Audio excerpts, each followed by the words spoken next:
Les Voix du Havre.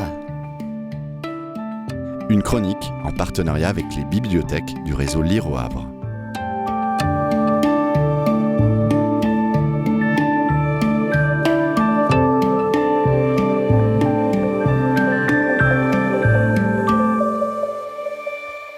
Nous allons vous lire un extrait d'Alice au Pays des Merveilles de Lewis Carroll.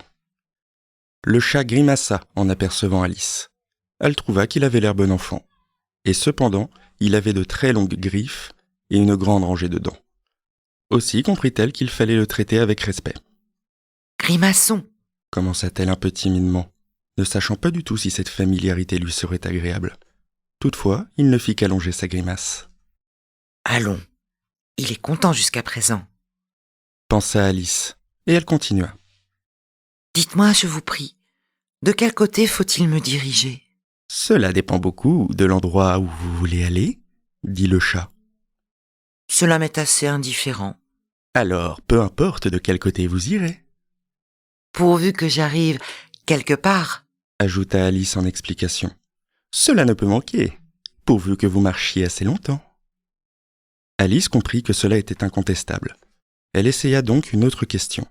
« Quels sont les gens qui demeurent par ici ?»« De ce côté-ci, dit le chat, décrivant un cercle avec sa patte droite, demeure un chapelier. De ce côté-là, faisant de même avec sa patte gauche, demeure un lièvre. Allez voir celui que vous voudrez, tous deux sont fous. »« Mais je ne veux pas fréquenter des fous, » fit observer Alice. « Vous ne pouvez vous en défendre, tout le monde est fou ici. Je suis fou, vous êtes folle. »« Comment savez-vous que je suis folle ?»« Vous devez l'être. Sans cela, vous ne seriez pas venu ici. » Alice pensa que cela ne prouvait rien. Toutefois, elle continua. « Et comment savez-vous que vous êtes fou ?»« D'abord, un chien n'est pas fou. Vous convenez de cela ?»« Je le suppose. »« Eh bien, continua le chat, un chien grogne quand il se fâche et remue la queue lorsqu'il est content. Or, moi, je grogne quand je suis content et je remue la queue quand je me fâche. Donc je suis fou. »« J'appelle cela faire le rouet et non pas grogner. » Appelez cela comme vous voudrez. Jouez-vous au croquet avec la reine aujourd'hui ? Cela me ferait grand plaisir, mais je n'ai pas été invité. Vous m'y verrez, dit le chat. Et il disparut. Alice ne fut pas très étonnée, tant elle commençait à s'habituer aux événements extraordinaires.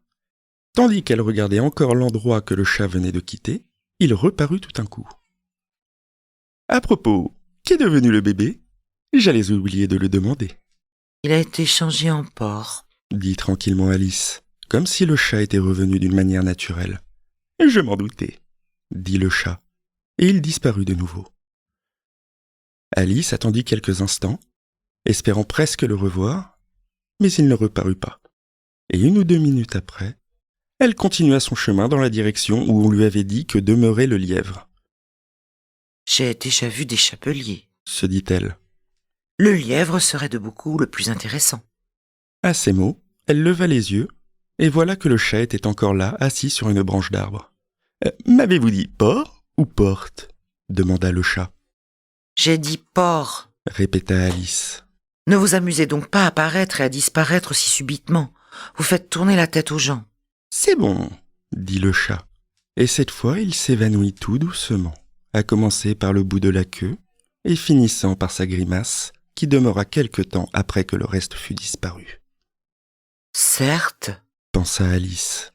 « j'ai souvent vu un chat sans grimace, mais une grimace sans chat, je n'ai jamais de ma vie rien vu de si drôle. » Elle ne fit pas beaucoup de chemin avant d'arriver devant la maison du lièvre. Elle pensa que ce devait bien être là la maison, car les cheminées étaient en forme d'oreille et le toit était couvert de fourrure. La maison était si grande qu'elle n'osa s'approcher avant d'avoir grignoté encore un peu du morceau de champignon qu'elle avait dans la main gauche et d'avoir atteint la taille de 2 pieds environ. Et même alors, elle avança timidement en se disant « Si après tout il était fou furieux, je voudrais presque avoir été faire visite au chapelier plutôt que d'être venu ici. » Nous vous avons lu un extrait d'Alice au Pays des Merveilles de Lewis Carroll. C'était Les Voix du Havre. Une chronique en partenariat avec les bibliothèques du réseau Lire au Havre.